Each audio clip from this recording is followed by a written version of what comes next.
অন্তরঙ্গ আর একটি বহিরঙ্গ। বহিরঙ্গ ভক্ত কোনোদিন ভগবানের নীলা মাধুরী কীর্তন শ্রবণ করতে পারে না। আর তাহলে এখানে আপনারা এসেছেন অন্তরঙ্গ ভক্ত। ভাবুক কবি বললেন অন্তরঙ্গ ভক্ত কাকে বলে? কেবলমাত্র হরি বলে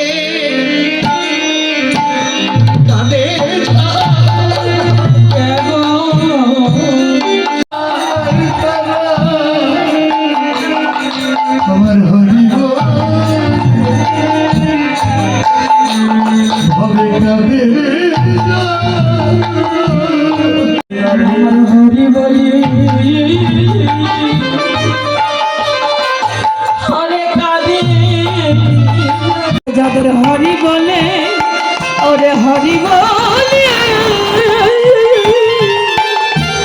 ওহে দুই নয়নে দেখো এখানে এসেছে হরি হরি বলে ওহে দুই নয়নে ধারা এখানে এসেছে যারা যারা হরি বলে দুই নয়নে বহে ধারা ওরে এখানে এসেছে ভাই আজ তারা তারা রাধে রাধে। তাহলে এখানে আজকে আপনারা যারা এসেছেন সবাই অন্তরঙ্গ ভক্ত। হরি বলে যারা কাঁদে তারা এখানে এসেছে।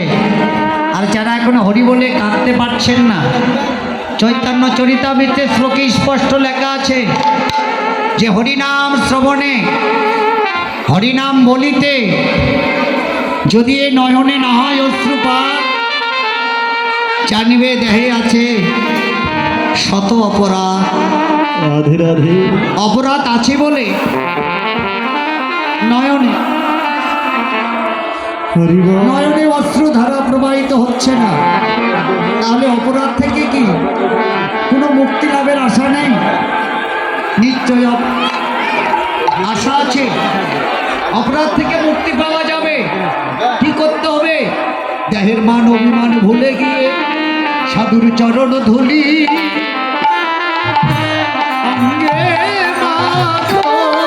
তোমরা সাধুর চরণ ধুলি আরে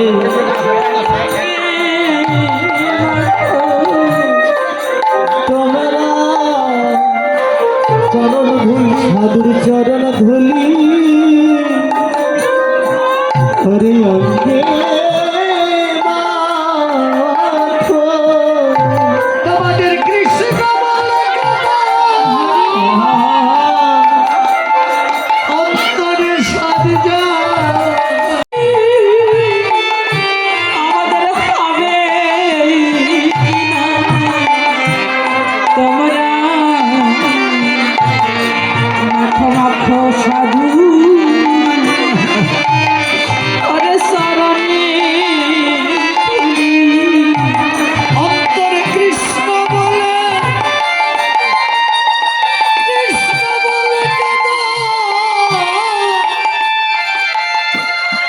সাধ যা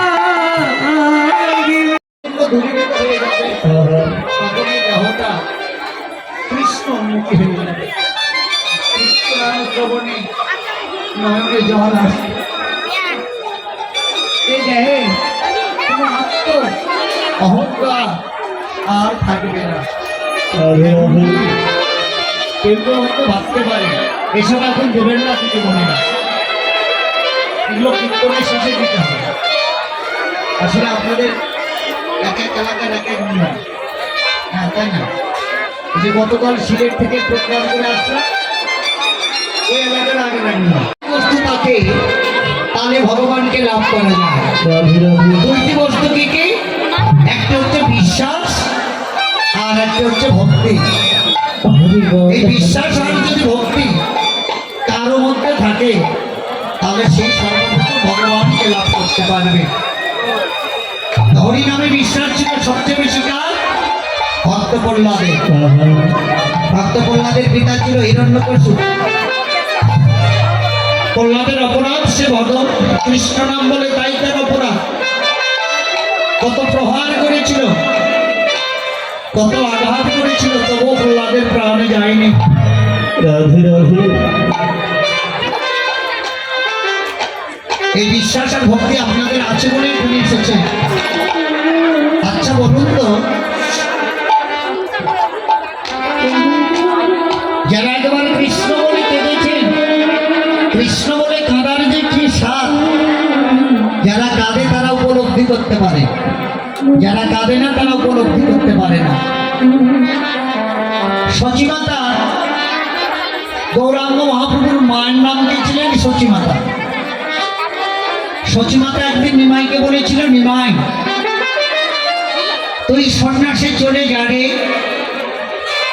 নিমাই বলেছিল, মা তুমি আমাকে সন্ন্যাসে যেতে বলছো কেন?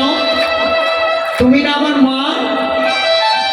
সচিমাতা বললেন, নিমাই তুই যদি সন্ন্যাসে না যাস, আমি যে কৃষ্ণ বলে কাঁদতে পারবো না। নিমাই তুই সন্ন্যাসে গেলেই তো আমি কৃষ্ণ বলে কাঁদতে পারবো। আমার জন্মটা কৃষ্ণ বলে তাড়াতাড়ি সার্থক হবে। সেই দিন নিমাই মাকে প্রশ্ন করছে, মা নদিয়ায় যখন আমি সন্ন্যাসী যখন যাব, তখন আমি কাকে মা বলবো, আর কে আমাকে নিমাই বলে ভক্তি জড়িয়ে ধরবে?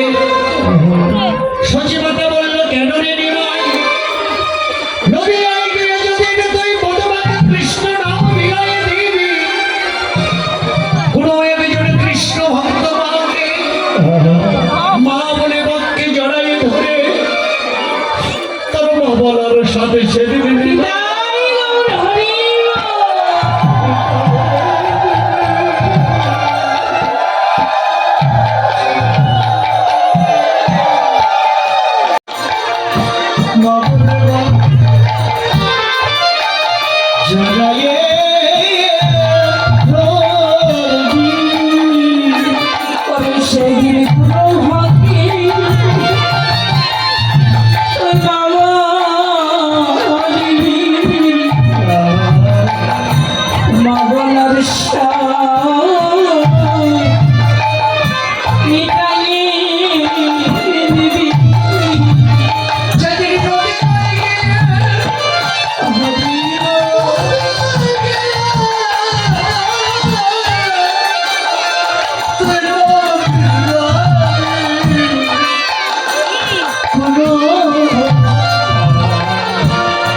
তোমাকে বলতে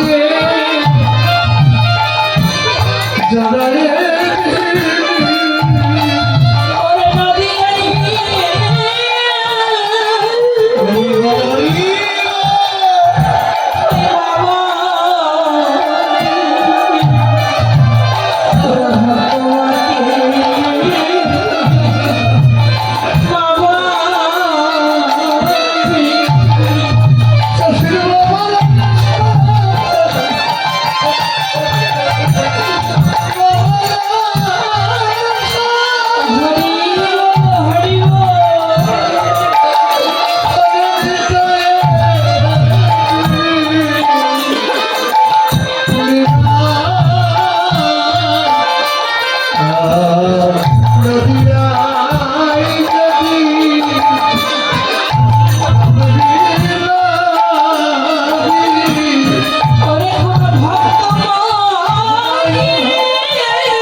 নদী আইনি কোনো কৃষ্ণ ভক্ত মাকে জড়াইয়ে ধরে তোর মা বলার স্বাদ বিটাই নিয়েছে। নিমাই বলছেন মা, বাস্তব কিন্তু বাবা, সন্তান যখন মায়ের কাছে থাকে না, সন্তান যদি কোনো দুষ্টমি করে মা তখন বলে যে দূরে গিয়ে খেলতে পারছি না, শুধু কাছে থেকে বিরক্ত করিস। কিন্তু লক্ষ্য করে দেখুন ওই সন্তানই যখন কোথাও দূরে চলে যায়, কিছু সময় যদি মা সন্তানকে দেখতে না পায় না, মাদের সংসারের জন্য কত ব্যাকুল হয়ে কাঁদে। কেন সন্তানকে এমনি করে বললাম?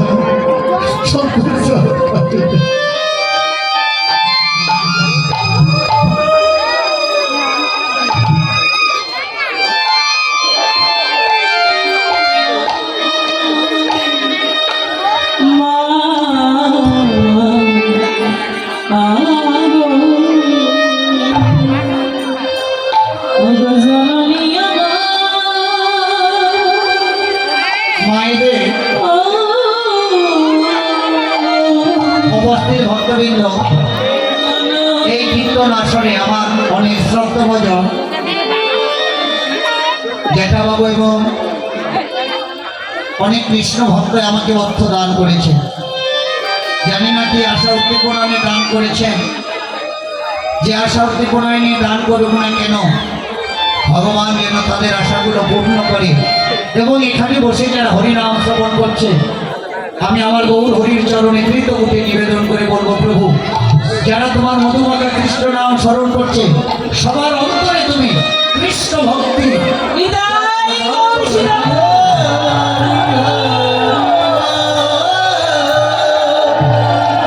রাধে রাধে।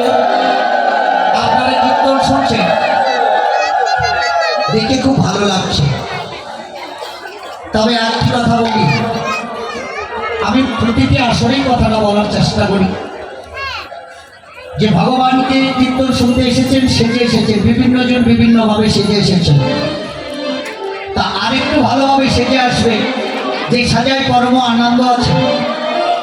সাজাটা কি একদিন তো সাজতে হবে নাকি? তবে কখন? প্রাণটা চলে যাওয়ার পরে। তাহলে আগে থেকে সাজিলে অসুবিধা আছে? যেখানে কীর্তন শুনতে যাবেন তিনটি জায়গায় সেজে যাবেন। কীর্তন শুনতে জেগে যাবেন সেখানে, ভক্ত সঙ্গ করতে যাবেন সেখানে, আর যেখানে ভাগবত সঙ্গ করতে যাবেন সেখানে। সাজাটা কি বললেন? দ্বাদশ সঙ্গে তিলক। এই তিলকে ধারণ করে যাবেন, দেখবেন কত আনন্দ পাবেন।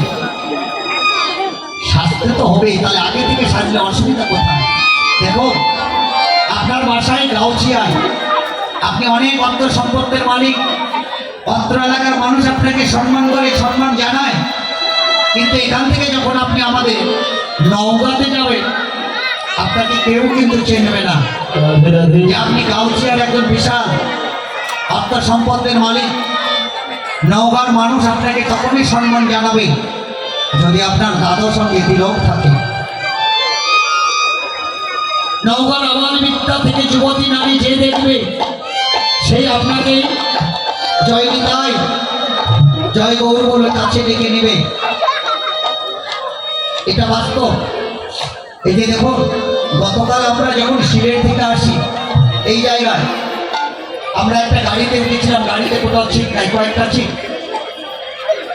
তা বাস্তব, ইসলাম ধর্মের একটি ছেলে, আমি গাড়িতে ওঠার পরে আমি প্রথমে গিয়ে দাঁড়ালাম, ছিট নেই, সব ছিটগুলো বুক হয়ে আছে। একটা ছেলে আমার চেয়ে অনেক বয়স কম, তার বয়স 17 বছর হতে পারে, 17 থেকে 18 বছর। আমি দাঁড়িয়ে থাকা, আমাকে দেখে সে উঠে দাঁড়ালেন, আমাকে বলছেন আঙ্কেল এখানে বসেন। আমি বললাম তুমি যাবে কিভাবে? বলছে আমি গাড়ি থেকে যেতে পারবো, তুমি এখানে বসো। এই যে সম্মান জানালেন, তো শুধু আমাকে এরকম না, আপনারা যে কোনো জায়গায় যাবেন একটু তুলে পড়তে, কারণ তখনই যে কার বাসি উঠবে সেদিন সাজার সময়